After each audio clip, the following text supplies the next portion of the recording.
With it being winter as well, we're in a less competitive time of year. It gives you the perfect opportunity to go and get your clubs looked at by your local PGA professional. We take our car once a year to be looked at a garage, and golf equipment should be exactly the same. It's easy to neglect your equipment. It's also easy not to notice when a grip gets worn and needs replacing. Because it deteriorates over time, we get used to the feel of that particular grip. It's also crucial as well, if you're playing regular golf, that you want to get your lofts and lies checked. If you've got a set of forged clubs, they're particularly liable to actually change lofts and lies if you're hitting off hard ground in the summer.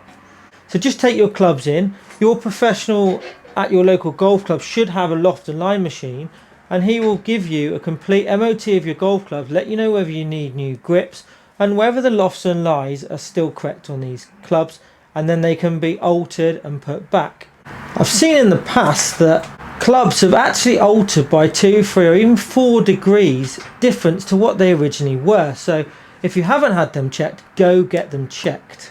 You might also want to tie that in with a gap test just to get your yardages sorted for the coming season, and see if there's any noticeable gaps between particular clubs, whether you're carrying the wrong setup and whether you can alter that to really help you maximise your scoring potential.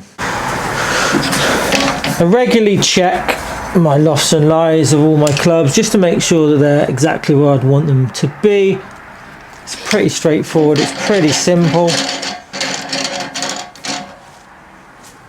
If you want to know more about lofts and lies, there is a video which I'll put the link in the description of this particular video, so go check that out if you want to see how we do change lofts and lies.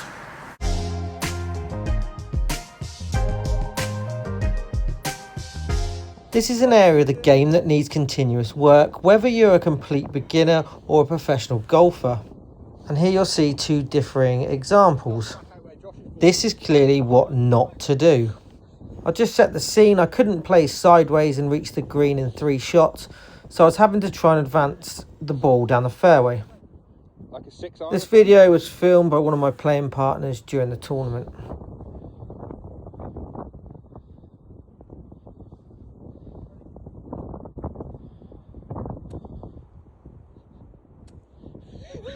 At this stage now, I'd completely lost the plot and was just aimlessly swinging the club at it and completely out the hole.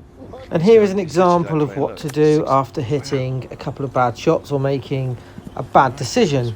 He's given the club back to the caddy, which is great to see. Although it's cut this video, you can see how he's reset himself. I mean, it hasn't prevented a bad shot, but he keeps giving the club back to the caddy and then tries to rethink what to do, and finally he hits a good putt down towards the hole and walks off, limiting the damage.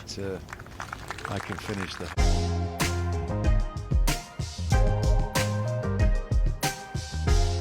This was a requested video.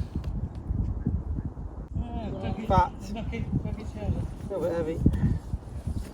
I've really been disappointed with the way I've been striking the ball this winter. I have been playing regularly and practicing quite hard. I'm aware that I've always tended to move my centre point, which you'll see in a clip in a minute, over to my right side and had a bit of lateral movement. To improve the ball striking, it's important to make sure that this highlighted centre point stays over the ball. This is the move I tended to make. I will now show you the opposite move, where you tend to lean towards the target or move your centre point to the left. Really focusing on restricting this lateral movement in the backswing. A great drill that I've used in the past is putting my feet together. If I tend to move to the right, I will lose balance, so trying to maintain balance while making a full and powerful swing. This will make sure that the bottom of my swing arc is where the ball is and I can make a better contact. If you're struggling with ball striking, why not give this drill a go, and hopefully you'll see some improvements like I have. Now to work on other aspects of the swing that I'm struggling with. I'm not using my legs correctly, and I'm also using too much right hand through impact to try and square that club face up. It's all work in progress.